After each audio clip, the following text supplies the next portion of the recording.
Praise the Lord. സ്നേഹമുള്ളവരെ, വിശുദ്ധ മത്തായിയുടെ സുവിശേഷം 11-ാം അധ്യായം 12-ാം തിരുവചനത്തിൽ ഇപ്രകാരമാണ് നാം കാണുന്നത്: ബലവാന്മാർ സ്വർഗരാജ്യം പിടിച്ചടക്കുന്നു. സ്നാപക യോഹന്നാൻ്റെ കാലം മുതൽ ഇന്നുവരെ സ്വർഗരാജ്യം ബലപ്രയോഗത്തിന് വിഷയമായിരിക്കുന്നു. ബലവാന്മാർ അത് പിടിച്ചെടുക്കുന്നു. മത്തായിയുടെ സുവിശേഷം 18:3-4 തിരുവചനങ്ങളിലൂടെ യേശു പറയുന്നു: നിങ്ങൾ മാനസാന്തരപ്പെട്ട് ശിശുക്കളെ പോലെ ആകുന്നില്ലെങ്കിൽ സ്വർഗരാജ്യത്തിൽ പ്രവേശിക്കുകയില്ല. ദൈവത്തിൻ്റെ ഛായയിലും സാദൃശ്യത്തിലും സൃഷ്ടിക്കപ്പെട്ട നമുക്ക് ഇന്ന് ദൈവത്തിൻ്റെ ഛായയും സാദൃശ്യവും വിശുദ്ധിയുമെല്ലാം നഷ്ടപ്പെട്ടു. നാം കഠിന ഹൃദയരായി മാറി ഈ ലോകസുഖങ്ങളുടെ പിന്നാലെ പോയി.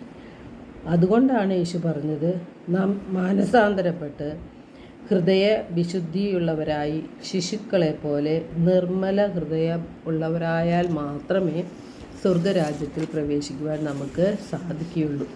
1 തെസ്സലോനിക്ക 4:3-ലും 4:7-ലും തിരുവചനം പറയുന്നു: നിങ്ങളുടെ വിശുദ്ധീകരണമാണ് ദൈവം അഭിലഷിക്കുന്നത്. അസന്മാർഗികതയിൽ നിന്ന് നിങ്ങൾ ഒഴിഞ്ഞു മാറണം. അശുദ്ധിയിലേക്കല്ല, വിശുദ്ധിയിലേക്കാണ് ദൈവം നമ്മെ വിളിച്ചിരിക്കുന്നത്. 1 പത്രോസ് 5:1-15 തിരുവചനം പറയുന്നു: നിങ്ങളെ വിളിച്ചവൻ പരിശുദ്ധനായിരിക്കുന്നത് പോലെ എല്ലാ പ്രവൃത്തികളിലും നിങ്ങളും പരിശുദ്ധരായിരിക്കുവിൻ. നമ്മുടെ ജീവിതത്തിൽ വിശുദ്ധി അത്യാവശ്യമാണ്. വിശുദ്ധി കൂടാതെ ആർക്കും ദൈവത്തെ ദർശിക്കുവാൻ സാധിക്കുകയില്ല. വിശുദ്ധി ലഭിക്കുവാൻ എന്താണ് നാം ചെയ്യേണ്ടത്? നമ്മെ സ്വാധീനിക്കുന്ന, പ്രലോഭനങ്ങളിൽ വീഴ്ത്തുന്ന ജഡത്തിൻ്റെ ദുരാശ, കണ്ണുകളുടെ ദുരാശ, ജീവിതത്തിൻ്റെ അഹന്ത, ഇവയെല്ലാം നാം ഉപേക്ഷിക്കണം.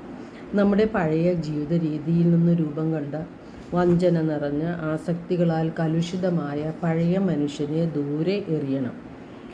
ദൈവത്തിന് ഇഷ്ടമില്ലാത്തവയെല്ലാം നാം ഉപേക്ഷിക്കുവാൻ തയ്യാറാകണം. ഇതിന് ബലം ആവശ്യമാണ്. അതുകൊണ്ടാണ് ബലവാന്മാർ സ്വർഗരാജ്യം പിടിച്ചടക്കും എന്ന് പറഞ്ഞത്. പാപം നിറഞ്ഞ പഴയ മനുഷ്യനെ ദൂരെ എറിയണമെങ്കിൽ നമുക്ക് ദൃഢമായ തീരുമാനവും ബലപ്രയോഗവും നാം നടത്തണം. ലോകം മുഴുവൻ സാത്താൻ്റെ കരവലയത്തിലാണ്. അവൻ്റെ കെണിയിൽ നിന്ന് നാം രക്ഷപ്പെടണമെങ്കിൽ നാം ആത്മീയ സമരത്തിന് തയ്യാറാകണം. എഫേസോസ് 6:11 സാത്താൻ്റെ കുടില തന്ത്രങ്ങളെ എതിർത്ത് നിൽക്കുവാൻ ദൈവത്തിൻ്റെ എല്ലാ ആയുധങ്ങളും ധരിക്കണം എന്ന് വിശുദ്ധ പൗലോസ്ലീഹ പറയുന്നുണ്ട്. സത്യവും നീതിയും വിശ്വാസവും സമാധാനവും എല്ലാറ്റിലും ഉപരിയായി ദൈവവചനമാകുന്ന ആത്മാവിൻ്റെ വാൾ എടുത്തു വേണം നാം സമരത്തിന് ഇറങ്ങുവാനായിട്ട്. സാത്താനുമായുള്ള യുദ്ധത്തിൽ നാം വിജയിക്കണമെങ്കിൽ ബലപ്രയോഗം ആവശ്യമാണ്. ബലവാന്മാരാണ് സ്വർഗരാജ്യം പിടിച്ചടക്കുക. ദൈവത്തിൻ്റെ വചനങ്ങൾ പാലിച്ച് ജീവിക്കുവാൻ നാം നമ്മുടെ ദുരാശകളോടും ഈ ലോകത്തോടുള്ള നമ്മുടെ അമിതമായ അഭിലാഷങ്ങളോടും താല്പര്യങ്ങളോടും നാം ബലം ഉപയോഗിച്ച് തന്നെ നിയന്ത്രിക്കേണ്ടിയിരിക്കുന്നു.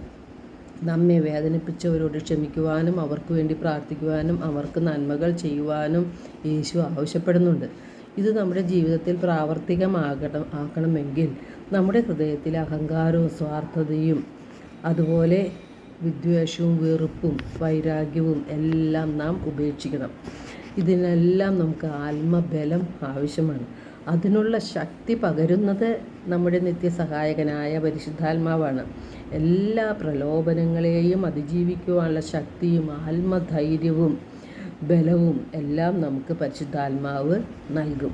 എല്ലാവർക്കും ഒരു നല്ല ദിനം ആശംസിക്കുന്നു. ദൈവം നമ്മെ ഓരോരുത്തരെയും സമൃദ്ധമായി അനുഗ്രഹിക്കട്ടെ.